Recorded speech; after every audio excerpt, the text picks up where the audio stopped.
Right now, deep inside your brain, your paraventricular nucleus is quietly ordering your body to keep flooding itself with cortisol, and the endocrinologists who mapped this circuit admit they have no way to switch it off. It doesn't fire once and stop. It keeps firing low and steady every time you're stuck in traffic, every unanswered text, every night you lie awake replaying tomorrow. This is allostatic load. And right now, yours is climbing. You can't feel it happening. That's the part that should scare you. Allostatic load isn't a spike. It's accumulation, silent wear on your heart, your immune system, your memory, stacking day after day like sediment. Your paraventricular nucleus doesn't know the difference between a tiger and a Slack notification.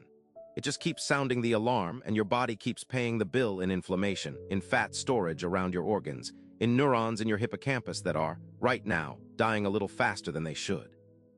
You feel fine. Your blood work does not agree. And the frightening part is that stress doesn't have to feel intense to cause this. Low-grade, chronic background stress is actually worse for allostatic load than one terrifying event, because your brain never gets the signal to stand down. Here's what's actually happening in your skull. Your paraventricular nucleus releases a hormone that travels to your pituitary gland, which releases a second hormone into your bloodstream, which tells your adrenal glands to pump out cortisol. 3 stops, 1 cascade, and it happens in under a minute. Under chronic stress, this loop stays partially open all day. Your cortisol never fully drops. Your resting heart rate creeps up. Your blood sugar stays elevated so your muscles have fuel for a threat that never arrives. Your hippocampus, the part of your brain that files new memories, starts shrinking under sustained cortisol exposure. That's why chronically stressed people forget things mid-sentence. It's not you getting scattered. It's your memories filing cabinet physically losing shelf space. And here's the part the experts won't say out loud in a headline. They cannot pharmacologically shut this circuit down without shutting down your entire stress response, the one that also keeps you alive in a real emergency. There's no pill that mutes the paraventricular nucleus selectively. Every drug that touches this pathway touches your ability to respond to actual danger too.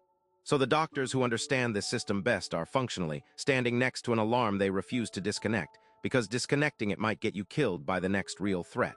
Now here's the part that flips everything you've been told. You've heard meditation lowers stress. For allostatic load, that's not always true. Multiple studies on intensive meditation retreats found cortisol actually spiked during the first several days of sitting still, because forcing your mind into stillness while unresolved threats are still looping is its own stressor. Passive relaxation done wrong can raise your allostatic load before it lowers it. The fix isn't stillness. It's something almost nobody talks about, because it works because of the mechanism, not despite it. And that's not the only threat stacking today. There's a second one, quieter than this one, sitting in a different part of your brain, deciding right now whether tonight's memories get saved or deleted. But first, the rule. High performers who show measurably lower allostatic load don't fight the alarm. They give it a scheduled discharge. It's called a worry window, a fixed 10-minute block, same time daily, where you deliberately let your paraventricular nucleus fire at full volume. You write down every open loop, every unresolved threat on paper. Studies on this technique show it lowers evening cortisol specifically, because your brain stops running background threat checks all day once it learns the alarm has a guaranteed appointment. The mechanism is simple. Your stress circuit doesn't need silence. It needs proof that the threat will be addressed on a schedule it can trust. Tonight, do this. Pick 10 minutes same time every night, non-negotiable. Write down every worry, unresolved task, and low-grade threat sitting in your head, not to solve them, just to name them on paper. That single act tells your paraventricular nucleus the alarm has been received. Do this for 2 weeks before you judge it. The drop isn't in how you feel. It's in what your blood work says next. But your paraventricular nucleus isn't working alone.